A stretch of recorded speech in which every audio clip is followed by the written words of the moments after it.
জীবনে একবার ঢোকার তৌফিক দিয়েছিলেন, আলহামদুলিল্লাহ।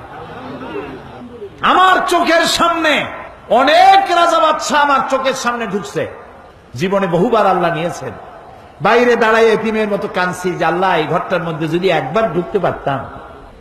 কুয়েত এবং ইরাকে যেবার যুদ্ধ বাঁধল, সেই যুদ্ধের মীমাংসা বৈঠক আহ্বান করলেন বাদশা ফাহাদ। তাতে পৃথিবী থেকে 400 মেহমানদেরকে দাওয়াত দিলেন মীমাংসা বৈঠকে। কেমনে কেমনে আমার মতো একটা ভাঙ্গাছেড়া মানুষও দাওয়াত পাইল। আমি তখন যখন প্লেনে উঠেছি, তখন আমার মনের মধ্যে একটা চিন্তা হলো, সারা জীবন যে আশাটা করতেছিলাম আল্লাহ যদি এইবার এটা পুরো করতেন। আমাদেরকে হোটেলে নিয়ে জায়গা দেওয়া হলো। এশার নামাজের পর একটা ব্রিফ কেস দিল সমস্ত মেহমানদেরকে। ব্রিফ কেসের ভিতরে কাবা শরীফের গেলাপ পাইলাম, আতর পাইলাম, জায়নামাজ পাইলাম, আর পেলাম অনুষ্ঠান সূচি।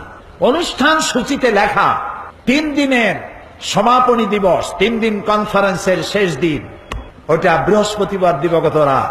শুক্রবার সকাল 7:30টায় মেহমানদের জন্য কাবা শরীফের দরজা খুলে দেওয়া হবে। আমি তো পড়িয়া আমার চোখে তখন পানি এসে গেছে। বৃহস্পতিবার রাত্রে সকালের অপেক্ষার করিনি, গোসল করে নতুন কাপড় চোপড় পরে সারা রাত তাওয়াফ করেছি, নামাজ পড়েছি, সকালের অপেক্ষা করেছি। ফজরের নামাজের পরই আর্মি এসে ঘিরে ফেলেছে কাবা শরীফ। যারা ভেতরে তাওয়াফ করতেছিল তারা বেরিয়ে গেল। মাতাফের কিছু জায়গা তারা আটকে ফেললো, বাইরের থেকে তাওয়াফ হবে। কাবা শরীফের পাশটা খালি। প্লেনে ওঠার মতো বিরাট সিঁড়ি এসে হাজির হয়ে গেল। আমি তো সারা রাত থেকে তৈরি, আমার চিন্তা আমি আগে উঠব, কিন্তু পারলাম না। তৎকালীন আজাদ কাশ্মীরের প্রেসিডেন্ট সর্দার আব্দুল কাইয়ুম উঠে পড়লেন আগে। 2 নম্বরে উঠলেন রাশিয়া এবং আফগানের যুদ্ধের নেতৃত্ব দিয়েছিলেন আব্দুর রব আস-সাইয়াফ আর-রাসূল। তিনি আফগান মুক্তিযুদ্ধের সর্বাধিনায়ক, তিনি উঠলেন। 3 নম্বরে আল্লাহ তারে গোলামকে চান্স করে দিলেন। ভিতরে ঢুকে তখন তো আর কাবা একদিকে নাই, চারদিকে কাবা। চারদিকে দুরাকাত নামাজ পড়ে আল্লাহর ঘরের মাঝখানে সেজদায় পড়ে গেলাম। প্রায় আধা ঘন্টা জনমের মতো কাঁদলাম, যা মনে আসলো বলতে থাকলাম। হঠাৎ আমার মনে চিন্তা আসলো, আমি বুঝি অন্যান্য মেহমানদের উপরে জুলুম করতেছি, কারণ এই ঘরের মধ্যে 20-22 জনের বেশি লোক ধরে না। তো আমরা যত দেরি করব তাদের উঠতে তত দেরি হবে। তাড়াতাড়ি উঠলাম। আমি দাঁড়িয়ে দেখি আমার পাশে দাঁড়ানো রাজশাহী বিশ্ববিদ্যালয়ের প্রাক্তন ভাইস চ্যান্সেলর মরহুম ডক্টর এম এ বারী।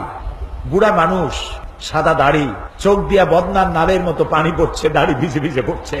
আমাকে আঙ্গুল দিয়ে দেখালেন কাবার দরজার দিকে। আমার চোখ গিয়ে পড়লো কাবার দরজার উপরে, যেখানে উনি আঙ্গুল দিয়ে দেখালেন সেখানে লেখা আছে ওয়াকাল রাব্বুকুম উদউনি আস্তাজিব লাকুম।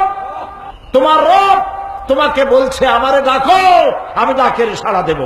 আমি আবারও কাঁদলাম, আল্লাহ আমার কাম আমি করছি, এবার জবাব দেওয়ার মালিক তো তুমি।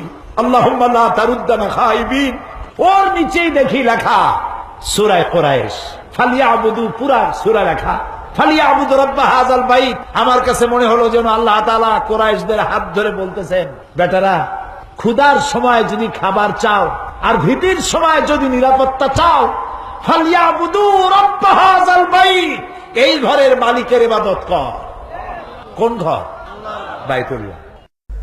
বন্ধুরা, আমাদের সকলের প্রাণপ্রিয় হুজুর দেলোয়ার হোসেন সাঈদী এখন আর আমাদের মাঝে বেঁচে নেই।